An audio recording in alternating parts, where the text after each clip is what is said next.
Bonjour, bonsoir à tous, bienvenue pour ce petit stream spécial les bestioles. Alors aujourd'hui je ne suis pas seule, je suis accompagnée d'une pince, mieux encore d'une main. Elle essaie de m'embarquer. Parce qu'aujourd'hui nous avons droit à de l'assistance, parce que c'est compliqué de gérer les bestioles. La main va donc m'assister pour me filer les boîtes petit à petit, parce que sinon ça ferait beaucoup de boîtes d'un coup. Voilà, sur ce, on va commencer.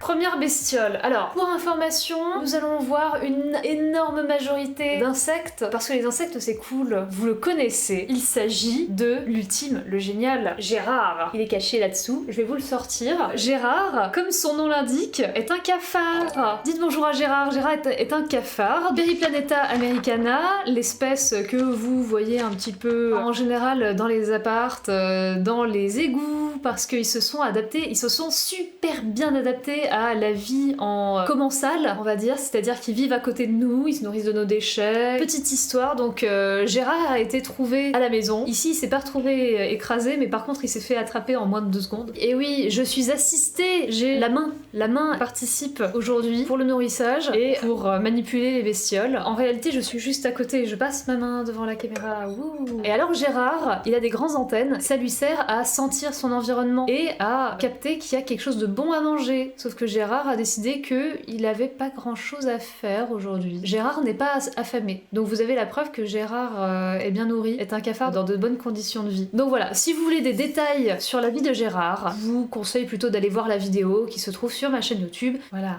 Comme vous pouvez le voir, on l'a mis dans une boîte avec une forme à E. Les formes à E, c'est génial parce que ça leur donne du coup de la place pour se cacher, pour se mettre dans des anfractuosités un petit peu. Je vous montre à nouveau un peu la tranche de la boîte. C'est ça à peu près. En fait, on peut considérer que la surface à l'intérieur des formes à E, ça démultiplie la surface que lui peut explorer, et donc c'est pas mal en fait. Vu que c'est des bestioles qui vivent un petit peu en 2D, ça dépend des bestioles, hein. Il y a des insectes qui ont conscience vraiment des 3 dimensions. Lui, du moment qu'il a une surface plane, c'est bon. Et il court très vite, s'il en a envie.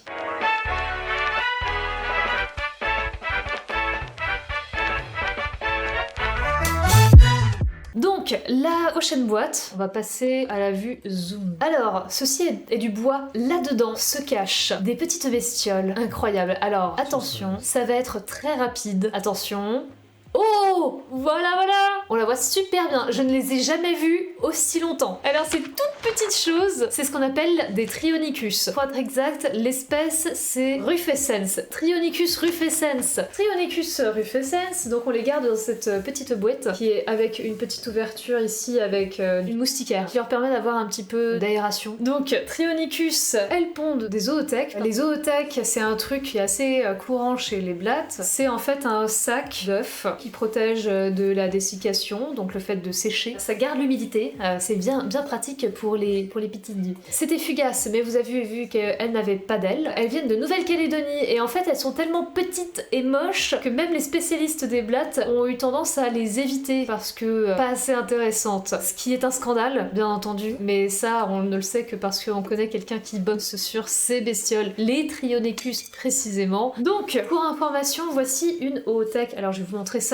Zwip. Bon, alors vous voyez ce petit sac, par rapport à mon ongle, c'est vraiment tout petit. Vous avez une espèce de fermeture éclair sur le dessus là, et ben c'est précisément de là que les petits sortent quand les œufs éclosent. Et c'est ce qu'on appelle du coup une zoothèque. Je dirais que beaucoup de blattes pondent ce genre de choses. En fait, au lieu de pondre des œufs individuels, elles vont fabriquer leurs œufs et elles vont enrober ces œufs dans cette espèce de poche. Et c'est par l'espèce de fermeture éclair sur le côté là que ça va s'ouvrir et que les petits vont pouvoir sortir.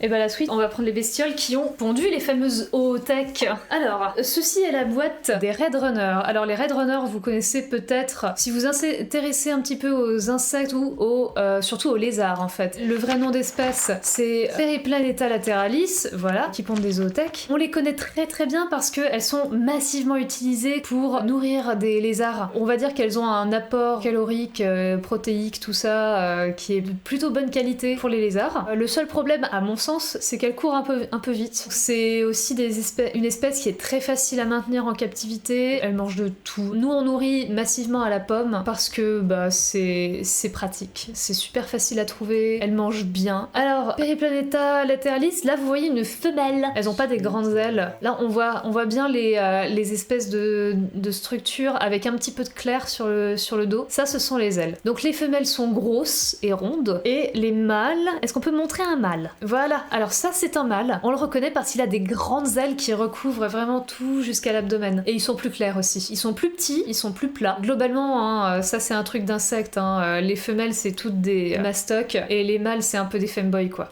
Enfin, non, c'est pas des femboys, mais voilà. Est-ce qu'ils peuvent voler avec? Alors ils peuvent pas voler avec, mais ils peuvent ouvrir leurs ailes et essayer de les battre, sauf que ça ne les fait pas monter, ça les fait juste descendre un peu moins vite, voilà. Là nous avons donné un excellent morceau de pomme et on constate que la pomme a du succès. Il y a un individu qui a décidé d'aller se sustenter sur cette excellente pomme. Alors c'est assez génial pour réussir à faire la mise au point, mais on a un individu qui a tout juste fini sa mue. Alors ça va être très fun parce que c'est blanc sur blanc, mais peut-être que vous arrivez à voir, vous voyez cette espèce de petite crevette blanche sur fond gris. C'est un individu qui a fini sa mue il y a genre 3 secondes, 3 minutes, même pas. Donc comment ça se passe en fait? Les blattes vont muer pour grandir, alors celle-là elle est pas adulte, elle est jeune encore. Quand ils font leur mue, donc ils se débarrassent entièrement de leur exosquelette et il va y avoir un temps pendant lequel le nouvel exosquelette sous l'ancien va être très mou et il va y avoir un temps pour que ça durcisse et que ça prenne ses couleurs. Donc là il est tout blanc, tout beau et dans quelques heures il sera bien orange comme ses copains. Voilà, alors c'est assez rare de voir ça du coup. Alors ça veut dire aussi qu'il est très sensible et très fragile. Là il faudrait pas le toucher parce que ça serait un coup à l'abîmer donc on le laisse tranquille. Je crois qu'il a sa mue qui est juste derrière lui, qui est encore accrochée aux papates. Pauvre petit, il est tout mignon. Oh là là, il y a plein de blattes, de bébés blattes qui sont allés se mettre sur la pomme. C'est que cette pomme est visiblement excellente. Mangez les pommes. Les blattes, elles ont compris. Quel type d'environnement? Tiens, c'est vrai, les blattes qu'on avait juste avant là. Les Red Runners, ce sont des blattes qui vont courir à la surface du sol, qu'on va peut-être pouvoir même trouver, je pense, dans des brins d'herbe. C'est des bêtes qui ont quand même pas mal d'adaptations à vivre dans des milieux vraiment très secs et assez désertiques, où il y a très peu de nourriture. Le truc marrant avec ces bestioles, c'est qu'elles sont capables de tenir sans manger, sans aucun problème, et sans boire surtout. Vous remarquerez que on ne donne pas d'eau à nos blattes, et c'est tout simplement parce qu'elles en ont pas besoin. Elles arrivent à trouver toute leur eau dans leur alimentation. Limite, leur mettre de l'eau, ça augmenterait le taux d'humidité dans les boîtes et ça risquerait de faire pousser des moisissures qui seraient potentiellement assez dangereuses pour leur santé. Donc on évite. Voilà.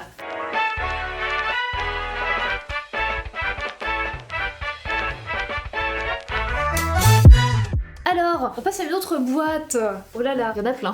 Nous sommes face à des dubies. Vrai nom d'espèce Blaptica dubia. Ce sont bien des blaberidés. Et les blaberidés, on en a quelques-unes. C'est un groupe parmi les blattes qu'on affectionne particulièrement parce que elles sont belles, les blaberidés. Voilà. Déjà, elles sont ovovivipares. C'est-à-dire que elles ne pondent pas d'oothèque. Elles fabriquent une oothèque, c'est très marrant. Donc on a parlé tout à l'heure des zoothèques. Au lieu de pondre des zoothèques, donc des sacs dans lesquels se trouvent les œufs, elles vont créer cette oothèque et elles vont l'externaliser, puis la réinternaliser et elles vont incuber les petits. Les œufs donc vont éclore à l'intérieur et elles vont incuber les petits jusqu'à ce qu'ils soient suffisamment grands pour naître. Et ça c'est génial. Voilà, ça c'est l'ovoviviparité chez les blattes par excellence. Alors là vous avez un super joli spécimen mâle. Le gros avantage aussi de Blaptica dubia, c'est que c'est une espèce qui est chill de ouf. Les mâles on les reconnaît parce qu'ils ont les grandes ailes, les femelles ont des toutes petites ailes toutes mignonnes. Pareil à nouveau, les mâles sont plats, les femelles sont rondes, enfin rondes.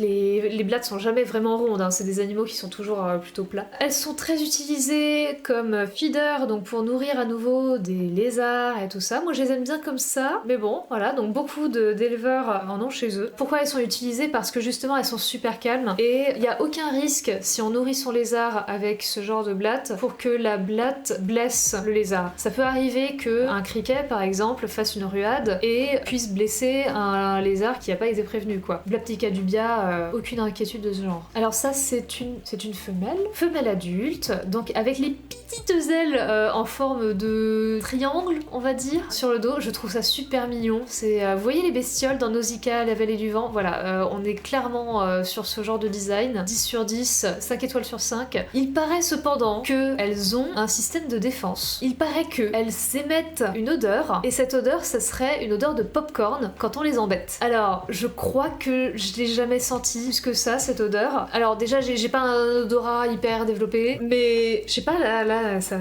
sent rien. Bah normal si je les embête à peine. Bah oui, on est sur un niveau de dangerosité lombrique, clairement. Et là, on a un jeune qui a mué il y a pas longtemps. Donc lui aussi, il est tout clair, il est tout blanc. Et ça, c'est un subadulte. C'est pas la même forme. On n'a pas les ailes qui sont développées. Voilà, on dirait des petits trilobites. C'est très mignon. J'aime bien. Elles ont vraiment une belle forme. D'ailleurs, je vous ai pas dit, mais la forme qui est... Donc voilà, vous avez la tête à l'avant, et au-dessus vous avez une espèce de grosse plaque, et cette plaque c'est ce qu'on appelle le pronotum. C'est une partie du thorax en fait. Chez les blattes c'est très souvent écarté comme ça, et ça leur fait une espèce de plastron, et c'est fort pratique parce que ça leur permet de vraiment se cacher en dessous. Voilà. Alors, est-ce qu'on passe à la suite des espèces? Oui.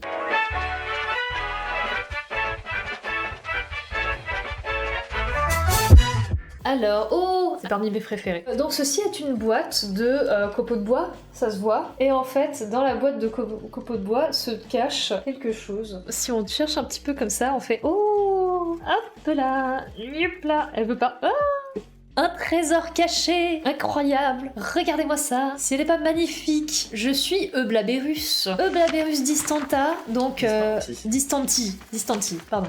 En l'occurrence, ça c'est une femelle. Là, c'est une femelle. Les adultes qui du coup sont ailés, mâles et femelles, et les juvéniles qui n'ont pas les ailes et qui sont vraiment des patates. Elles sont énormes, elles sont très rondes. Je sais pas si vous voyez de côté, l'adulte ça va, mais vraiment le petit là, excusez-moi, mais vous avez trop mangé. Donc, ce que j'aime beaucoup avec ces bestioles, c'est leurs pattes qui sont super piquantes. Et quand elles passent sur les mains, sur les bras, je trouve pas que ça pique, genre ça fait mal, mais on sent que elles pèsent un poids. Alors que toutes les autres, c'est... Enfin voilà, vous ne sentez pas les mouches quand elles se posent sur vous. Là, on commence à être sur le level de l'insecte où on sent qu'il existe quand il se déplace. Voilà, il pèse dans le game. C'est vraiment parmi mes préférés. Et elles sont super calmes. Super calmes. Pareil, c'est ovovivipare, ces petites bestioles. Oh, mais oui, c'est vrai que nous avons ce genre de choses. Alors ceci est notre balance de précision. Très pratique pour peser les insectes et autres petites choses. Hop là. Alors, notre petite papate... Félicitations, elle fait 5,88 grammes. Un monstre. Alors, elles aiment pas la lumière aussi. Elles sont pas très fans de la lumière. Quand je les surprends dans la nuit, elles sont toutes en train de se balader genre là là là. Et dès que j'allume la lumière, c'est ah, quelle horreur, de la lumière, je me cache.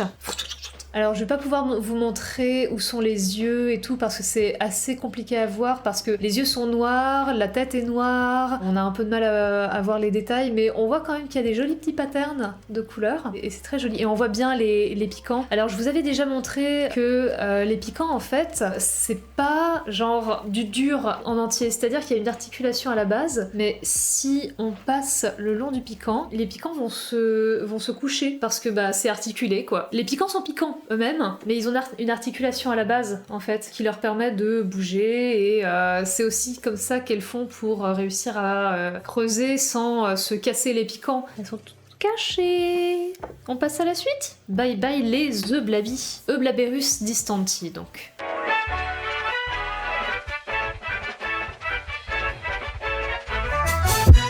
Alors, nouvelle espèce. Ici, nous sommes face à des Blaberus. Blaberus fusca. Oh, elle est trop belle. Ah, je les adore. Je les aime. Elles sont trop belles. Donc, Blaberus fusca, ovovivipare, pareil, blaberidés, comme d'hab. Alors, elles viennent d'Amérique du Sud, mais on sait pas d'où exactement. Et elles, vraiment, voilà, c'est mes copines. Quand le matin, je cherche de l'inspiration pour la journée, parfois, ça m'arrive de juste prendre la boîte, les mettre à côté de moi, en choper une, et elles sont toutes calmes, elles s'en foutent un peu, elles sont choupies, je les aime bien. Il est un peu speed. Ouh là là. Oh, est-ce que vous voyez les petites palpes qui font parce qu'elle goûte son environnement, elle sent. C'est ça qui lui permet de savoir ce qui se passe, sur quelle matière elle se trouve, si elles sont en danger et tout. Ce sont dans les palpes et dans les antennes qu'on va avoir tout un tas de récepteurs olfactifs et gustatifs qui vont donner plein d'informations sur leur environnement. C'est d'ailleurs pour ça que les insectes, ça vous est sûrement déjà arrivé d'avoir un insecte, vous mettez votre main alors qu'il est en train de marcher vers vous et en fait il vous touche et il fait ah je fais le tour. Et en fait c'est parce qu'il a compris qu'il était plus sur du sol en vous touchant. Il a compris que c'était quelque chose d'autre. Et il se méfie parce qu'il se dit c'est chelou cette histoire. C'est pas ce à quoi je m'attendais. Je vais esquiver au cas où. Et donc là on a pareil des petits picoux sur les pattes. Par contre ils sont beaucoup plus petits. Alors moi je trouve que ça va niveau piquant. Il y a des gens que ça dérange un peu quand ils les manipulent.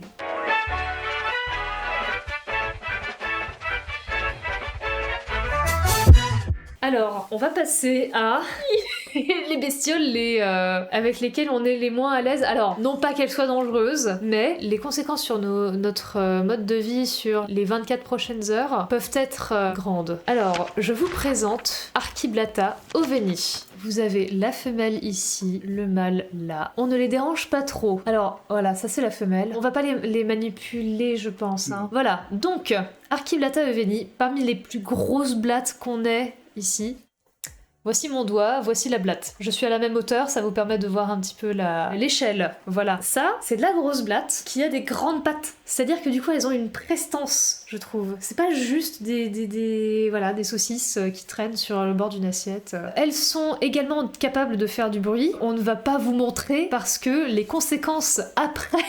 peuvent être terribles. Elles sont capables en fait elles se mettent hautes sur leurs pattes, elles font le dos rond et elles font un petit couinement en fait, une petite stridulation qui est faite en expulsant l'air de leur trachée. Voilà, c'est un truc de blatte en fait, il y a plein de blattes qui le font, c'est juste que on n'en fait pas plus la pub que ça. Donc voilà, elles font vite quand on les embête un peu et quand on les embête beaucoup, elles se retournent, elles vous montrent leur cucu et elles expulsent un jet d'acide urique. C'est pas dangereux, c'est juste que ça ne sent pas bon. Vous connaissez cette odeur, c'est l'odeur qui vous accompagne sur les aires d'autoroute quand vous allez faire une petite pause pipi. C'est l'odeur que vous avez en fait dans les toilettes publiques de manière générale. L'acide urique, voilà, on n'aime pas trop. Et ces bestioles peuvent être très ronchonnes et balancer assez rapidement leur jet d'acide urique. Et du coup, l'appartement sent les toilettes publiques pendant 24 heures. C'est très désagréable.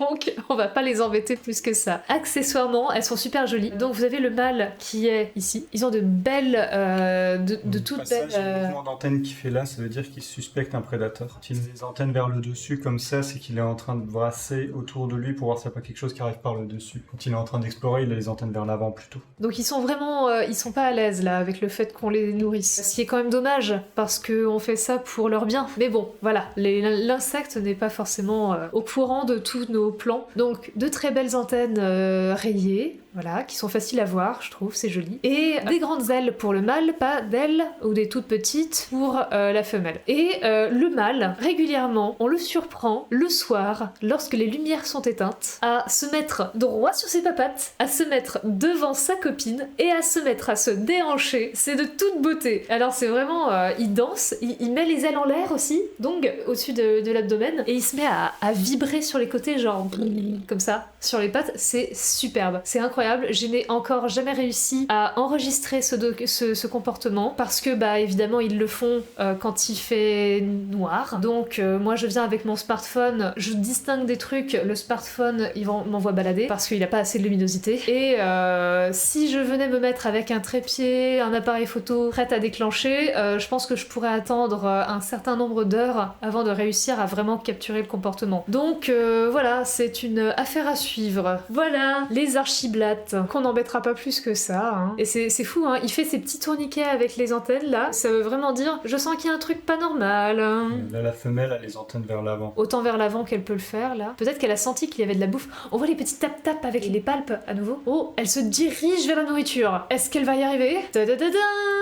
Elle a trouvé. Et voilà. Et je pense que ça y est, elle est en train de manger. Elle met la tête vers l'avant et puis ni. Elle mange avec ses petites mandibules. Oh là là, mais que c'est trop mignon. Voilà, ça y est. Elle est calme maintenant. Elle, contrairement à son copain. Qui est toujours un peu en interrogation sur la vie. Hein. Est-ce qu'on passe à la suite? Au revoir les archiblattes.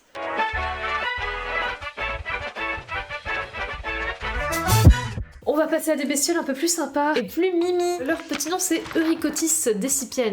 Alors pendant un certain moment ça a été mes blattes de bureau. J'avais pris quelques individus et je les avais embarqués dans une boîte au bureau et puis elles vivaient leur petite vie. Je leur donnais de la pomme de temps en temps, des petites croquettes, très sympathiques bestioles. Alors faisant partie du rituel quand on s'occupe des bestioles, c'est qu'on retire les anciens morceaux de nourriture pour éviter que d'autres bestioles que les bestioles qu'on veut maintenir se développent dedans et pour éviter trop de développement de moisissures, permet de garder les choses propres. Leur petit nom anglais à Eurycotis decipiens, c'est Zebra Roach et vous voyez bien pourquoi. Elles sont toutes rayées. Alors on distingue les adultes des juvéniles parce que les adultes ont d'esthétiques petites ailes orange. Regardez-moi ça si c'est pas trop joli. Ouh là là, quel design, vraiment. Alors on voit aussi le pronotum. Le pronotum c'est donc la partie qui est cerclée de noir avec des petits les deux spots noirs. Tac. Et c'est l'abdomen qui du coup est rayé. Les petites ailes orange. Donc là-dessus à nouveau elles n'utilisent pas leurs ailes pour voler. Il n'y a pas la moindre chance que ça marche. Alors celle-là a eu un petit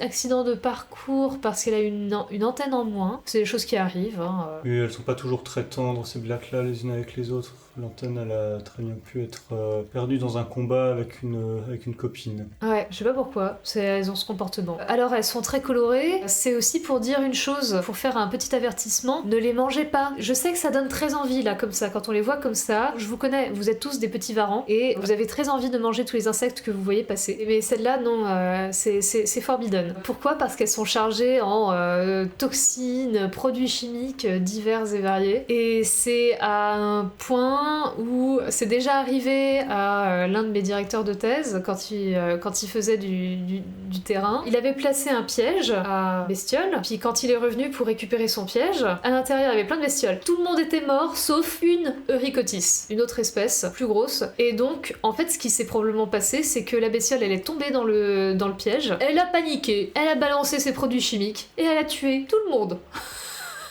Voilà, arme de destruction massive. Donc voilà, alors nous, humains, je suis pas sûre qu'on soit très sensibles, je ne sais pas. Mais après, le principe c'est que souvent ce genre de bestioles vont émettre des produits quand elles sont stressées et on ne stresse pas beaucoup nos bestioles. Elles, vraiment, elles sont toutes calmes. Leur seul inconvénient, je trouve, c'est que, elles grimpent au mur. Voilà. Du coup, on a eu des naissances dans la semaine chez ces bêtes-là. Ah, trop cool. Il y a des bébés. Ça, le petit point noir, là, c'est un bébé.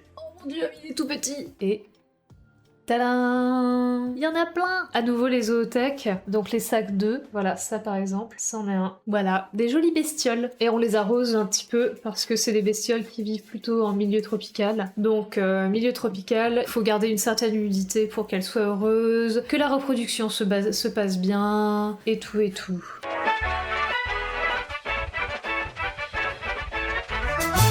Alors ici nous avons des Dorilea atrocaput. Nous sommes à nouveau sur une espèce ovipare. Elles sont censées n'exister qu'à Bornéo, sauf que celles-ci précisément viennent des Philippines. Du coup ça veut dire que en réalité, soit elles ont une aire de répartition plus large que ce qui est connu, soit il s'agirait d'une autre espèce. Moi je suis pas capable de faire l'identification. Oh, elle est trop mignonne. Elle est toute tendue sur ses papates. Oh, elle est en train de se nettoyer une antenne. Ah. Alors, vous voyez la technique, elles attrapent leur antenne comme ça et elles passent l'antenne entre les mandibules et puis elles nettoient en fait, elles virent les saletés qu'il y a dessus. Alors j'ai bossé sur l'olfaction des insectes et j'avais mon superviseur qui disait que une partie de ce comportement de nettoyage sert également à virer les odeurs résiduelles qu'elles pourraient avoir collées sur leurs antennes et ce qui leur permet du coup de remettre un peu les récepteurs à zéro et de sentir à nouveau leur environnement. Donc voilà, ça c'est assez intéressant aussi. Petite bête. Alors vous voyez aussi les petits trucs à l'arrière. Donc vous avez des espèces de petites oreilles à l'arrière de l'animal. C'est ce qu'on appelle des cerques. Et les cerques, en fait, ce sont des organes sensitifs au mouvement et notamment au mouvement d'air. Si vous soufflez dessus, elle sait qu'il se passe un truc et elle risque de d'étaler à toute vitesse. Le système nerveux des insectes est hyper rapide, notamment parce que beaucoup de leurs jonctions neuronales sont uniquement électriques au lieu d'être chimiques. Nous, vous avez déjà entendu parler parler de sérotonine, ocytocine, les opioïdes aussi. Plein de substances qui sont capables d'avoir un effet sur notre cerveau. En fait, c'est parce que ça va jouer à la jonction entre les neurones, c'est-à-dire au niveau des synapses. Donc, quand vous avez les connecteurs des neurones qui vont arriver en contact, et en fait, il va y avoir un espace, et d'un côté, ça va balancer des produits chimiques, de l'autre côté, ça va recevoir les produits chimiques, et ça va donner ou pas une réponse derrière qui est en accord avec la nature de ce produit chimique. Et il y a plusieurs produits chimiques qui peuvent être envoyés, ça va dépendre du message qui est arrivé, et donc ça veut dire que pour une même jonction, il peut y avoir plusieurs types de messages qui vont passer. Alors que sur une synapse purement électrique, c'est juste de l'électricité. Il y a un message, c'est fait passer, on va dire, un potentiel électrique une fois. Et ça va être du coup beaucoup plus rapide. Et donc ça fait vraiment gagner du temps, quoi. Et ouais, ça me dit juste cours. Vas-y. Cours, Forest.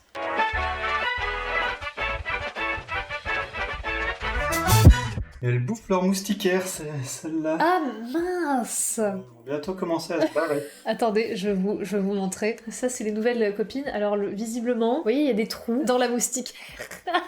Elles ont visiblement commencé à trouver que c'était pas trop mauvais à manger. En plus, je vois bien qu'il y en a une où t'as essayé de recoller avec de la colle. Bah, du coup, elles se sont trouvées d'autres endroits à grignoter. Est-ce que tu penses qu'on va réussir à ouvrir? Je préfère pas. Ouais, on va pas pouvoir. Oui, voilà. Dites bonjour à Simandoa Conserfarium. Alors cette bestiole, elle a une histoire assez particulière. Parce que cette bestiole, je vous spoil, elle est éteinte en milieu naturel. Peut-être. J'explique. Cette bestiole, du coup, a été trouvée en Guinée. Les chercheurs qui l'ont trouvée l'ont décrite, puis ensuite sont repartis chez eux. Les gens sont retournés aux US avec quelques individus pour faire une petite colonie pour élever à la maison. Parce que, pourquoi pas, ça se fait dans la recherche. Et il se trouve que ces bestioles ont été trouvées à l'entrée d'une grotte, dans un tas de guano de chauves-souris où visiblement elles vivaient leur meilleure vie. Et la grotte, depuis, a été détruite pour l'exploitation d'un minerai, la bauxite. Sauf que cette bestiole n'avait été trouvée que là. C'est la fin. Alors, quand les chercheurs ont appris ça, ils se sont rendus compte que les individus qu'ils avaient ramenés à leur labo étaient en fait les derniers, potentiellement. Donc ce qu'ils ont fait, c'est qu'ils ont pris bien soin de la souche qu'ils avaient, et ils ont distribué des individus à tous les copains qui en voulaient dans le monde entier. Donc depuis, c'est l'une des espèces, malgré le fait qu'on ne soit pas capable d'en retrouver dans le monde, dans leur milieu naturel, c'est l'une des espèces parmi les plus communes et connues. Alors esthétiquement, je les aime bien parce qu'elles ont les ailes un petit peu comme mouchetées, genre comme si on avait mis un petit peu de sel dessus. Et elles ont l'abdomen qui est rayé, noir et jaune, et vraiment le pronotum noir cerclé de blanc, comme ça, super esthétique. Et les petites pattes oranges sur le côté, non, vraiment character design réussi. Shulgi, 14 000 demandes. Y a pas un petit risque de consanguinité si tout le monde vient de quelques individus? Si. Ouais, carrément. Et dans mon élevage, j'ai des aberrations de développement, des trucs que j'ai montré à d'autres spécialistes des insectes que personne n'avait jamais vu en fait. A priori, ils vivent bien avec, mais c'est vraiment du développement complètement aberrant, des trucs qui merdouillent, et je pense que c'est lié à la consanguinité. Par exemple, un exemple de merdouillage de développement, c'est que normalement, les segments de l'abdomen se suivent comme ça, genre tac tac tac tac tac, et en fait, on a des cas où il y a un demi-segment, genre qui ne va pas jusqu'au bout de l'autre côté de l'animal, et tous les segments sont de travers, puis il y a à nouveau un demi-segment et ça se remet droit. Regardez-moi cette belle bouille de bestiole, peut-être éteinte, mais on n'en sait trop rien. Peut-être éteinte dans son milieu naturel. Elle est belle, hein? Oh, elle vient nous dire bonjour. Non, c'est pas vrai, elle se balade. Voilà, c'était Simandoa Conserfarium, et les paris sont encore ouverts sur est-ce que si on va en Guinée se balader dans d'autres grottes à côté de celles où on les a trouvées, est-ce qu'on finira peut-être par en retrouver?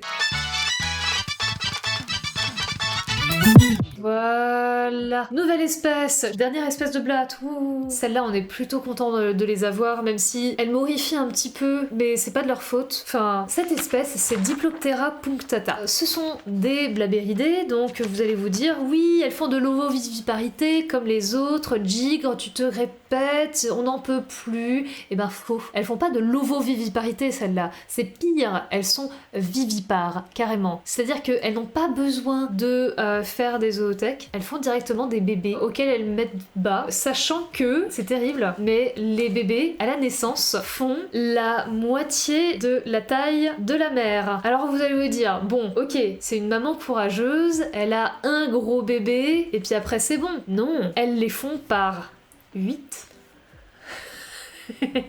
Les mamans Diploptera punctata deviennent énormes quand elles sont gestantes. Et pire encore, elles donnent naissance à ces énormes bébés et elles produisent une espèce de liquide nutritif pour les nourrir à la naissance. Donc en quelque sorte, elles allaitent leurs petits. Sauf que c'est pas du lait, bien entendu, mais voilà. Elles nous font nous poser des questions sur la parentalité chez les insectes. Et en fait, il faut savoir que les blattes, elles ont des capacités de soins pour les petits qu'on ne soupçonne même pas en fait. On a eu en fait plein d'apparitions de comportements, de socialité d'une certaine manière au fur et à mesure de leur évolution. Alors, est-ce que c'est ancestral? Est-ce que c'est apparu petit à petit? Moi j'en sais rien. Il y a des gens plus doués que moi qui étudient le sujet. Ce qui est sûr c'est que vous connaissez des blattes qui sont très sociales. Ça s'appelle les termites. Et les termites, c'est quand même des blattes qui ont décidé de devenir carrément eusociales. C'est-à-dire que vraiment elles ont développé un mode de vie où elles ne peuvent pas se passer de leurs copines et de leur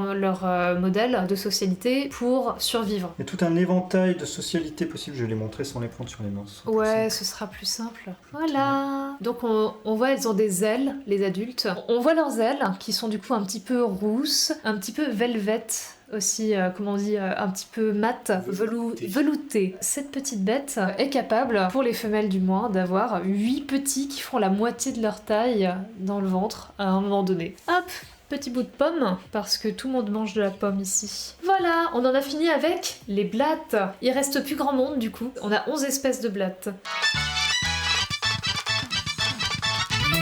Alors un individu qui habite la fameuse boîte est à présent dans la pièce et n'est pas très coopératif. Non, ça va. Attention, êtes-vous prêts? Et voici des pattes. Des grandes pattes et des grandes antennes. Et tada! Donc ceci est un criquet. Grillon, pardon, je me suis trompée. Pas chez Disney ici. Oui. Pheophilacris bredoides. Alors c'est un crion particulier parce que, comme vous pouvez le voir, il a vraiment de très grandes pattes et de très grandes antennes. Et ça, c'est typique des grillons cavernicoles. Donc d'habitude, ces bestioles-là vivent plutôt dans le noir. À l'arrière, ce sont pas des antennes, ce sont à nouveau des cerques avec les énormes gigots, pardon, les énormes pattes arrière qui font quand même des sacrés gigots, je trouve. Oh, il a été surpris. Il est tout mignon. Celui-là est pas adulte encore, j'ai pas d'adulte en ce moment. Donc c'était le crion. Le crion qui a décidé qu'il allait se faire la malle. On s'en sort pas si facilement chez nous. Et donc apparemment les mâles se servent de leurs ailes pour envoyer des composés chimiques toxiques sur d'autres mâles. Incroyable. Alors c'est très rigolo quand vous voyez un combat de mâles, vraiment. Vous voyez qu'ils sont pas contents. Ça se voit dans la posture. Ils se font face, ils ont les ailes en l'air et visiblement ils envoient aussi des composés chimiques. Alors, vous voyez, je fais une thèse en ce moment sur les coléoptères et depuis, je me dis, c'est quand même dommage. J'ai déjà eu des araignées, j'ai déjà eu des criquets, j'ai déjà eu des grillons, j'ai déjà eu des blattes, comme vous pouvez l'avoir vu là, partout, là, il y a des blattes de partout, mais j'ai jamais eu de coléoptères. Donc, quand on a acheté une boîte de verre de farine récemment pour nourrir le bébé varan, il se trouve que dans la boîte se trouvait un monstre. Le monstre est donc caché dans la boîte là. Là-dedans se cache un gros ver. C'est un ver morio. Il se trouve que les vers morio, ce sont aussi des vers qui servent de nourrissage pour les lézards en général. Donc voilà, celui-ci s'est perdu dans une boîte de verre de farine. On sait pas trop comment, probablement chez le fournisseur. Et voilà, il est énorme, regardez-moi ça. Et c'est trop mignon. Donc j'ai décidé de le garder en tant que coléoptère de compagnie. C'est trop mignon parce qu'on l'a mis dans cette boîte. Il a commencé par faire des galeries. Il a fait des galeries de fou, c'est assez génial, je sais pas si vous voyez. Donc il a fait des galeries et puis il a fini par se faire sa petite loge tout au fond. Et puis bah maintenant je pense que il va y rester. Peut-être qu'il va commencer à se cocooner pour devenir un très beau coléoptère. Cocooner. Alors c'est pas cocooner, c'est pas un cocon, mais il va se nymphoser. Ah, des vers de farine. Attendez, regardez, on va regarder les vers de farine. Vers de farine et nymphe. Voilà. Donc un jour mon ver morio, il fera la même chose et il deviendra un jour un très gros et très beau coléoptère. Voilà. Mais je n'en dis pas plus pour le moment. Comment c'est trop chou. Mais il se trouve que mon ver, visiblement, il a atteint sa taille larvaire finale. Nous, on va encore avoir On finit avec les 2 araignées. les 2 petites araignées, ce qui va aller assez vite. À une époque, on avait vachement plus d'araignées. Pour le coup, là, tout ce qu'on vous a montré, c'était des bestioles qui étaient détritivores / herbivores. Là, les araignées, c'est quasi strictement carnivore. Et du coup, il faut de la nourriture vivante. Et du coup, pas forcément aussi simple à maintenir que juste des blattes où on balance de la pomme, on fait gousi-gousi, on nettoie un petit peu et puis voilà. Très bien, commençons. Alors, ça va aller assez vite. Attention, grosse araignée. Voilà, ceci est une Steatoda. C'est l'une des araignées que vous avez très souvent chez vous, dans les coins, dans la salle de bain, dans les toilettes. C'est la petite araignée noire et un peu luisante que vous voyez partout. Steatoda grossa. Il y a d'autres espèces qui existent en France, mais celle-là, c'est la petite qu'on trouve un peu partout. C'est pas forcément facile, hein, la cohabitation et enseigner aux gens à accepter que les araignées font partie de nos environnements. On peut essayer de souhaiter ne plus avoir la moindre bestiole à la maison, mais en réalité, on est bien content quand il y a des araignées pour manger nos moustiques, notamment en été. Oui, c'est pas sain d'essayer non plus d'avoir rien chez soi, ça marche pas. Donc on dit toujours, une maison où il y a des araignées, c'est une maison saine. Répétez-le à vos proches. Et Bossok rajoute, et puis on n'est pas en Australie avec des araignées qui s'envoient des gros lézards, lol. Une dernière bestiole. Dernière espèce que nous avons en ce moment. Alors elle est très mignonne. Son petit nom à elle, c'est Monsieur Crash Crash. Bon, je vous spoil le nom de l'espèce. C'est une Cytodes thoracica, aussi appelée araignée cracheuse. Donc Monsieur Crash Crash, ici présent, si il arrêtait de marcher, vous verriez que par rapport à une araignée standard, il a une tête qui est assez énorme. Et c'est pour une très bonne raison, c'est que c'est dans la tête que se trouvent en réalité les glandes à venin. Parce que les araignées cracheuses, pour chasser, ne vont pas tisser de toile, ne vont pas sauter sur leur proie qui ne les ont pas vues, tout ça. Elles vont leur cracher un bundle de soie et de venin, de la soie enrobée de venin, en mode je te balance un filet à la figure. Et ça immobilise la proie, qu'elles peuvent... Oh waouh, trop beau. Oh, en plus elles sont vraiment super belles. Vraiment ces petits points et tout. Voilà, on voit vraiment la tête qui est énorme. Qui fait le céphalothorax, si on veut être scientifique. Le céphalothorax qui est aussi gros presque que l'abdomen, ce qui est souvent pas le cas. L'abdomen du coup est souvent très très gros chez les araignées, voire même énorme chez les épères par exemple. Donc ça c'était Monsieur Crash Crash. Madame Crash Crash est plus grosse. Madame Crash Crash participait à l'effort de guerre. Nous avons découvert un moustique dans l'appartement. Nous l'avons attrapé comme les entomologistes que nous sommes. Donc on a attrapé le moustique et on l'a donné à Madame Crash Crash. Mais visiblement elle l'a pas mangé depuis hier soir, donc elle a l'air un peu difficile. Alors, est-ce qu'on va voir Madame Crash Crash? Elles sont superbes je trouve, parce qu'elles ont une espèce d'effet tigré sur le céphalothorax. Oh, Madame Crash Crash, elle est trop belle. Les petits points sur les pattes, c'est du tribal sur la tête, c'est ouf. Elle est très calme en plus. Les araignées, au moment où on les prend sur la main, elles captent qu'il se passe un truc parce qu'elles ont des récepteurs olfactifs et gustatifs au bout des pattes, et donc elles le savent. Oui, c'est pour ça qu'elles détestent ça en général en fait. Ouais. Tout à l'heure, on parlait des insectes qui goûtent avec leurs antennes et leurs palpes. Les araignées, visiblement, c'est plutôt au bout des pattes, vu que les pattes sont suffisantes, on va dire, pour toucher. Et donc voilà, elle est vraiment trop belle.